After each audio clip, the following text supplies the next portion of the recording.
몇 년 전 나는 서울 외곽의 작은 시골 마을에 사는 할머니 댁에 방문하고 있었다.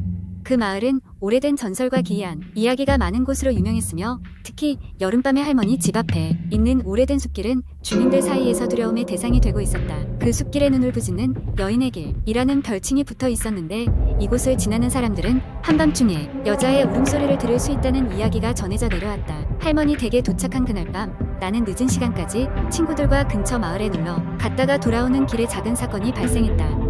마을 버스가 갑자기 고장이 나면서 어쩔 수 없이 나는 몇 정거장 떨어진 곳에서 내려서 그 악명 높다는 숲길을 혼자 걸어가야 했다. 달빛조차 희미하게 스며드는 어둑한 길을 따라 걷기 시작하는데 왠지 모를 서늘한 바람이 온몸에 스며들었다. 손전등을 켜고 발걸음을 서두르던 내가 느닷없이 고개를 들었을 때 숲속 어딘가에서 들려오는 듯한 흐느끼는 소리가 들려왔다. 처음에는 바람소리겠거니 했지만 점차 그 소리가 뚜렷하게 여인의 울음소리로 변하고 있다는 걸 인식하고는 손에 닿는 모든 털이 곤두섰다. 소리는 나를 에워싸듯 주변을 맴돌았고 나는 고개를 휙휙 돌리며 주변을 살폈다. 그러나 달빛에 물든 숲은 고요할 뿐 눈에 띄는 건 아무것도 없었다.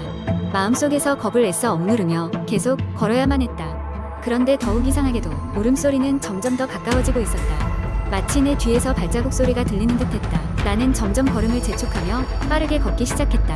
그 순간 내 옆으로 무언가가 휙 지나가는 듯한 느낌이 들었다. 가슴이 철렁 내려앉아 순간 멈춰섰다.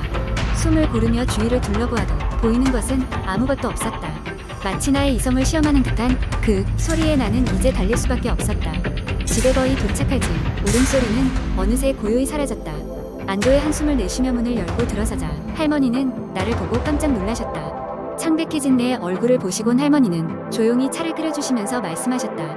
그 길은 원래 안 타는 게 좋다 했잖니. 옛날에 한 여인이 갓 돌문을 앞둔 아기를 잃고 그 길을 매일 오갔다는 이야기가 있었어. 그 여인은 그럴 때마다 어린 자식을 부르며 울곤 했다더구나. 할머니의 이야기를 듣고 나니 나는 온몸에 소름이 돋았다. 도저히 잠들 수 없는 밤이었다. 그날 이후로 그 길을 지나갈 일이 있을 때마다 나는 할머니네 집에 더 일찍 돌아오거나 다른 길을 이용했다. 마을 사람들에게는 그저 오래된 전설일 뿐인 그 이야기가 나에겐 생생한 경험으로 남아 그 길을 어떻게 지나쳐야 할지 항상 주의하게 되었다. 그렇게 몇 년의 시간이 흐르고 지금은 그 마을에서도 새로운 도로가 놓여 그 길을 지나가는 사람은 거의 없다. 하지만 가끔씩 할머니 댁에 방문할 때면 마을 사람들과 오가는 대화 속에서 그 울부짖는 여인의 길 이야기가 나온다. 그럴 때마다 나는 처음 그 길을 걸었던 밤의 오싹한 기억을 떠올리며 다시는 그 길을 걷지 않겠노라 다짐하곤 한다. 이 이야기는 지금도 종종 그 마을에 전설처럼 회자되며 사람들 사이에 전해지고 있다. 때때로 새로 이사온 사람들은 그런 옛날 이야기를 믿지 않지만 그 길을 직접 걸어본 사람들은 하나같이 그 이야기를 믿지 않고는 못 베길 것이다. 긴 시간 동안 숲에 얽힌 이야기는 마을을 둘러싼 신비한 분위기를 만들어내며 사람들에게 경각심을 일깨운다. 그저 오래된 도시 전설로 웃어넘길 수도 있지만 나 같은 경험자들에게는 결코 잊을 수 없는 아득한 기억으로 남게 된다. 두 번째 이야기. 나는 이 이야기를 어디서부터 시작해야 할지 모르겠다. 하지만 지금 이 순간 내 방 안에 퍼지는 싸늘한 공기에 대해 말하지 않을 수가 없다. 모든 이야기는 몇 달 전 내가 새로운 집으로 이사하면서 시작되었다. 이곳은 오래된 아파트 단지였으며 타인의 흔적을 쉽게 느낄 수 있는 낡은 벽지와 삐걱거리는 마루가 특징이었다. 처음엔 단지 생활의 흔적이라 생각하고 별다른 걱정을 하지 않았다. 이사한 첫날 밤이었다. 나는 짐을 다 정리하지는 못했지만 침대만큼은 빠르게 설치하고 하루의 피곤함을 잊고 잠에 들었다. 그런데 한밤중 어렴풋이 잠에 빠져있던 나를 깨어나게 만든 것은 공포스러운 느낌의 속삭임이었다. 누구의 목소리인지 알아들을 수는 없었지만 분명히 누군가 내 바로 옆에서 무언가를 중얼거리고 있었다. 깜짝 놀라 불을 켜보았지만 방 안에는 나밖에 없었다. 착각이겠지 라고 생각하며 나는 다시 잠을 청했다. 다음 날 아침 나는 이웃 주민들에게 인사를 하며 동네를 알아가고자 했다. 몇몇 주민들과 대화를 나누며 알게 된 것은 이 아파트가 꽤 오랜 역사를 가지고 있다는 것이었다. 그런데 그들의 얼굴에서는 무언가 불안감이 엿보였다. 나와 대화를 나눈 한 할머니가 말했다. 여기 사는 거 조심해. 예전부터 이상한 소문이 많이 돌던 곳이니까. 마음 한구석이 찝찝했지만 나는 그런 이야기들에 개의치 않으려 애썼다. 하지만 그날 밤 또다시 나는 속삭임 소리에 시달려야 했다. 이번에는 훨씬 더 분명했다. 그것은 마치 여러 사람이 동시에 중얼거리는 것처럼 들렸고 내가 이해할 수 없는 언어였다. 식은땀이 흘렀지만 여전히 누군가 있다는 증거가 없었다. 나는 두려움을 이기고 상황을 이해하기 위해 휴대폰을 꺼내어 음성을 녹음했다. 하지만 녹음을 다시 들었을 때는 아무런 소리도 잡히지 않았다. 며칠이 지나자 나는 지칠 대로 지친 상태가 되었다. 매일 밤마다 괴롭힘을 당하면서 수면 부족에 시달리게 되었고 낮 동안에는 일상생활에도 어려움을 겪었다. 그러던 어느 날 나는 집 주변을 좀 더 자세히 살펴보기로 했다. 1층 계단실에서는 오래된 사고 기록을 발견했다. 잉크가 번져 잘 읽히지 않는 문서였지만 아파트가 지어진 초기 몇 년 동안 여러 번의 사고가 있었다는 것을 짐작할 수 있었다. 특히 눈에 띄는 것은 같은 층에서 반복된 비극적인 사건들이었다. 그날 저녁 나는 모든 불을 켠 채 잠에 들었다. 하지만 그것조차도 효과가 없었다. 다시 나는 공포스러운 속삭임에 시달리게 되었고 눈물까지 흘렸다. 견딜 수 없었던 나는 상황을 해결하기 위해 전문 신문 연구가를 찾아가기로 했다. 며칠 뒤 연구가는 내 집에 방문하여 특별한 장비로 조사를 시작했다. 그들은 각종 측량 기기와 녹음 장치를 설치하며 무언가를 탐지하려 했다. 그리고 마침내 그 장비 중 하나가 반응했다. 연구가의 얼굴이 굳어지더니 그가 말했다. 여긴 강한 에너지가 있습니다.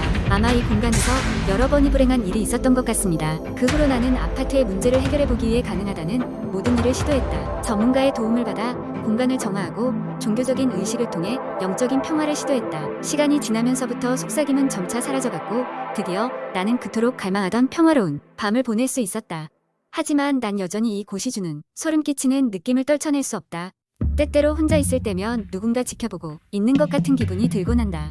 이 이야기를 통해 당신에게 경고하고 싶다. 오래된 곳에는 언제나 무엇인가 남아있을지도 모른다. 그리고 그것은 우리와 같은 세계에 머무르기로 하지 않는 존재일 수도 있다. 우리가 이해할 수 없는 것들이 세상에는 분명히 존재한다. 나는 그저 이 이야기가 그전에 상상 속에 머물던 두려움이었기를 바랄 뿐이다. 하지만 그날 밤 들었던 속삭임 소리는 지금도 내 기억 속에 생생히 남아있다. 세 번째 이야기. 어느 평범한 가을 밤 나는 오랜만에 고향집에 방문했다. 부모님은 멀리 친척 집에 가셔서 집에 나 혼자 있었다.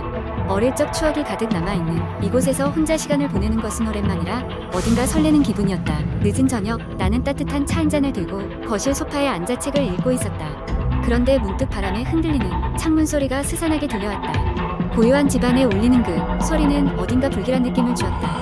거실 창문을 확인하고 돌아오니 멀리서 아주 희미한 음악 소리가 들려오기 시작했다. 처음에는 라디오가 켜져 있는 줄 알았지만 곧바로 집에는 나 말고는 아무도 없다는 사실이 떠올랐다. 나는 잠시 음향의 근원을 찾으려 했지만 소리는 이내 사라졌다. 이때 나는 그런 작은 소음에 너무 민감하게 반응했다고 스스로를 다독이고 다시 책에 집중했다. 시간이 1시간쯤 흘렀을 즈음 이번에는 2층에서 발소리가 들렸다. 혹시 부모님이 돌아오신 건가 하는 생각이 들어 안도의 한숨을 내쉬면서도 바로 확인해봐야겠다는 생각이 들었다. 나는 조심스럽게 2층으로 올라갔다. 하지만 2층에는 아무도 없었다. 침실과 서재, 복도까지 모두 확인해봤지만 그저 고요함만이 흐를 뿐이었다. 이상한 기운에 닭살이 돋았지만 그냥 바람 소리였을 거라고 했어. 합리화를 하며 다시 거실로 내려왔다. 그 순간 1층에 있는 화장실 문이 천천히 닫히는 소리가 들렸다. 의심할 여지 없이 누군가가 그 안에 있는 것만 같았다. 나는 속으로 엄청난 고민에 빠졌다. 문을 열고 확인해야 할까? 아니면 그냥 무시해야 할까? 그때 갑작스럽게 등 뒤에서 찬바람이 확 불며 거실 창문이 열려있는 것을 발견했다. 나는 창문을 급히 닫았지만 기분 나쁜 뒤척임이 남아 있었다. 그런데 그 순간 거실 불이 깜박거리더니 완전히 꺼져버렸다. 어둠 속에서 나는 순간 몸이 굳었다. 심장이 쿵쿵거리는 소리가 귀에 울렸다. 나는 핸드폰 플래시를 켜서 다시 불을 켜려고 했지만 스위치는 아무 반응이 없었다. 그러다 플래시 불빛이 비춘 것은 아까 닫혀있던 화장실 문이 확 열려있는 모습이었다. 비명조차 나올 수 없는 불안감에 휩싸여 나는 주위를 천천히 둘러보았다. 그때 벽에 걸린 낡은 가족 사진이 어둠 속에서 나를 뚫어지게 바라보는 것처럼 느껴졌다. 사진 속 어머니의 표정이 전혀 아니었다. 분명 웃고 있는 사진인데 그 눈빛에서는 강한 적대감이 느껴졌다. 나는 그제서야 이 집이 평범하지 않음을 깨달았다. 소름 끼치는 경험의 침착함을 찾기란 쉽지 않았다. 그러나 너무 공포에 질려나가고 싶다는 생각만 들었다. 그 순간 어디선가 들어와라는 희미한 속삭임이 귓가에 들렸다. 나는 도저히 더 이상 견딜 수 없어 2층 침실에 있는 긴급용 배터리를 사용해 부랴부랴 짐을 싸고 그 집을 나와 가까운 친구 집으로 달려갔다. 지금도 그때의 일을 설명할 수 없다. 집이 갔다 온 이후로 목소리나 그림자는 더 이상 보지 못했지만 그 이유를 알고 싶지도 않았다. 단지 그 집에서만큼은 다시는 하루도 보내고 싶지 않다는 것만은 분명했다. 그 집에는 지금도 진짜 가족들의 기억이 살아 숨쉬고 있는지 아니면 내 상상 속의 것들이 기이하게 얽힌 것인지 아직도 알 수 없는 한 해프닝으로 남아있다.